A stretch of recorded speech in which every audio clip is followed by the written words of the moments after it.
atravesando a ponte, bautizado polos gregos como a ponte de Poseidón, que une a Antírio co Peloponeso, e deixando atrás a cidade de Patras, chegamos a Olimpia.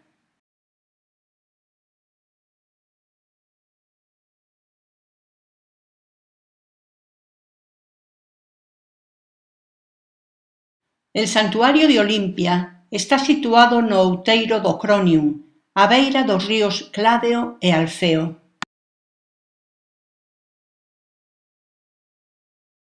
As ruínas dos templos e edificios do recinto transpórtanos a través dos séculos e fálannos da súa historia.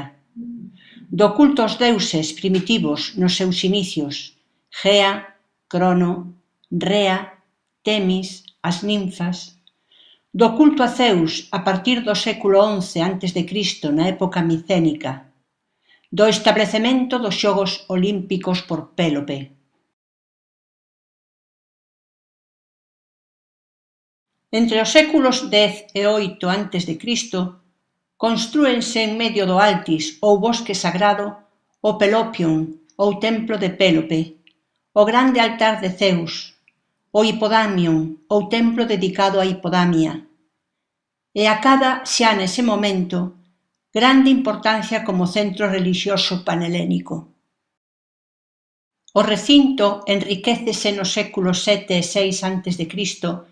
co templo de Hera, o Volouterion, edificio que servía aos intereses do santuario, o Prytaneum, onde se reunían os maxistrados e os gañadores dos Xogos Olímpicos.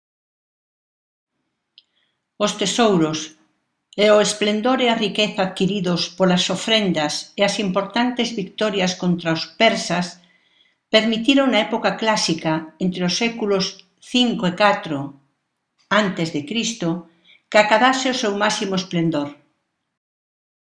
Levántase o templo de Zeus e o resto dos tesouros, o Metrón, ou templo consagrado á nai dos deuses, e o taller de Fidias, no que se realizou a grande estatua do dios Zeus.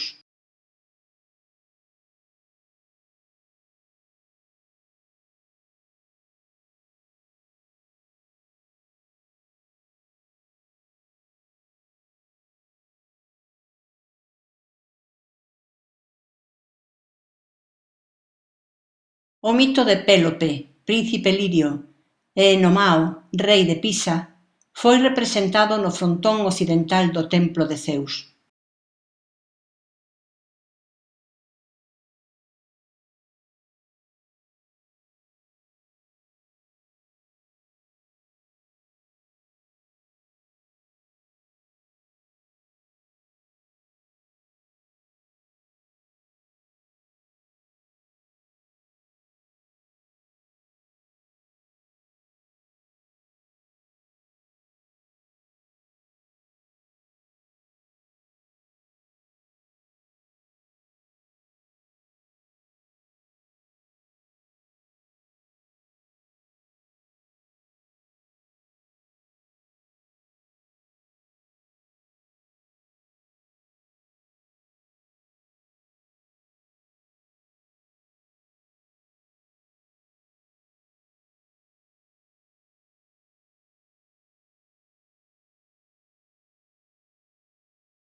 No século IV constrúese o Filipeon como ofrenda do rei Filipo II, rei de Macedonia, a palestra e o ximnasio, e trasládase ao estadio e adáptase para recibir aos numerosos espectadores que acudían a Olimpia neses momentos.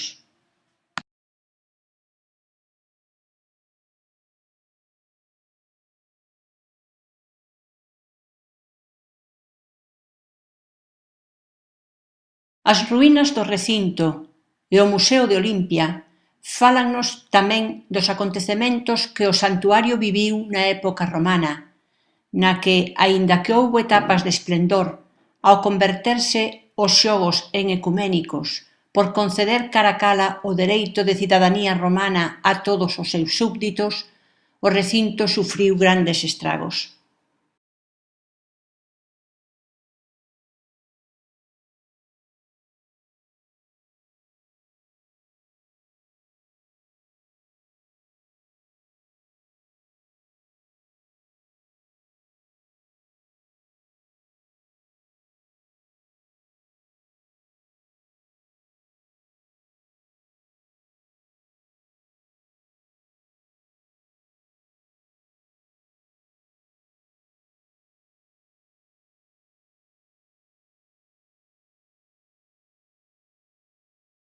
O final do santuario prodúcese cando o emperador bizantino Teodosio I ordena o fin dos Xogos Olímpicos e Teodosio II a queima do santuario.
Abandonamos Olimpia e cruzando montañas que son prolongación da cordilleira do Pindo, suaves outeiros e vales onde oliveiras, cítricos e vides se aliñan xeométricamente, chegamos a Micenas, o máximo expoñente da civilización micénica que dominou Grecia no segundo milenio antes de Cristo.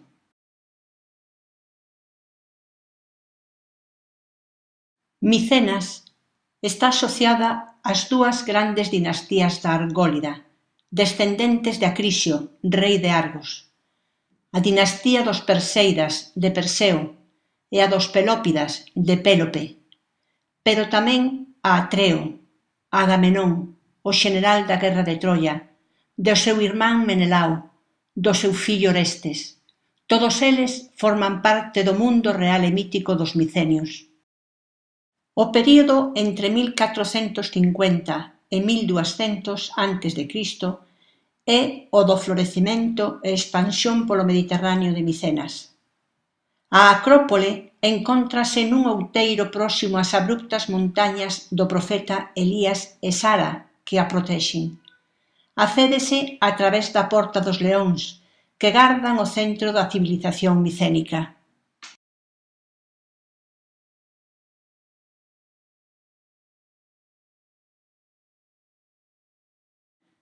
Na falda da Acrópole están as ricas tombas dos soberanos en recintos circulares e que indican a gloria dos antepasados dos soberanos micénicos. Toda a Acrópole está rodeada por murallas elevadas construídas con grandes bloques. É a cidade ciclópea, por ser considerada dende a antigüedade como obra dos cíclopes. Na parte máis elevada situábase o Pazo Real. Dende alí dominábase a gran chaira argólida.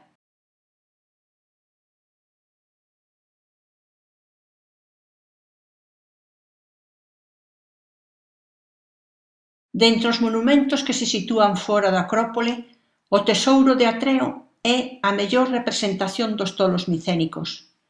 Foron as construcións abovedadas en soporte intermedio máis amplas construídas na antigüedade.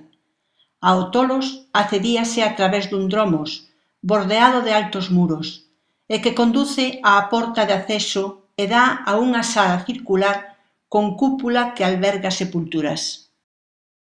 Os mortos eran sepultados luxosamente vestidos, algúns con máscaras de ouro, espadas con empuñaduras de ouro e prata, vasixas de ouro, alfaias, diademas de ouro, sortelas con representacións da vida dos micénicos. Todas elas reflicten a calidade artística das obras da cultura micénica.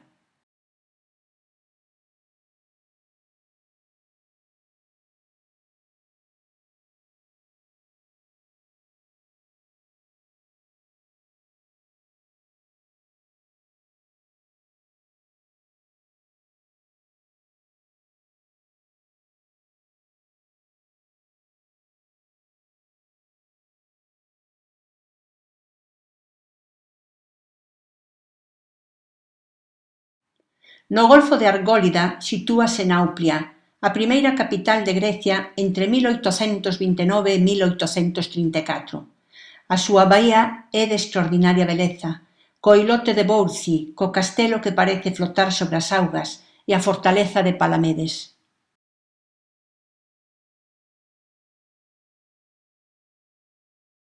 Na costa occidental do Peloponeso, fronte á illa de Egina, localízase o Teatro de Epidauro, o teatro da antigüedade coa mellor acústica do mundo.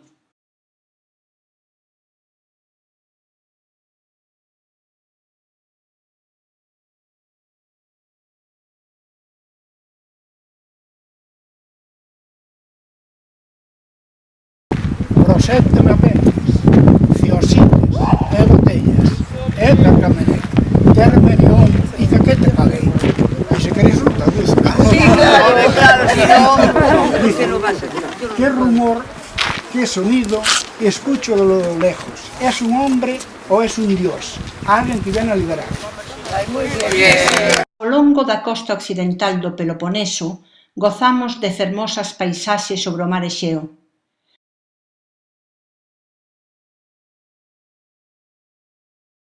Finalmente, cruzando a ponte sobre o canle de Corinto que une o Golfo de Corinto co mar Exeo, chegamos a Ática, o noso próximo destino.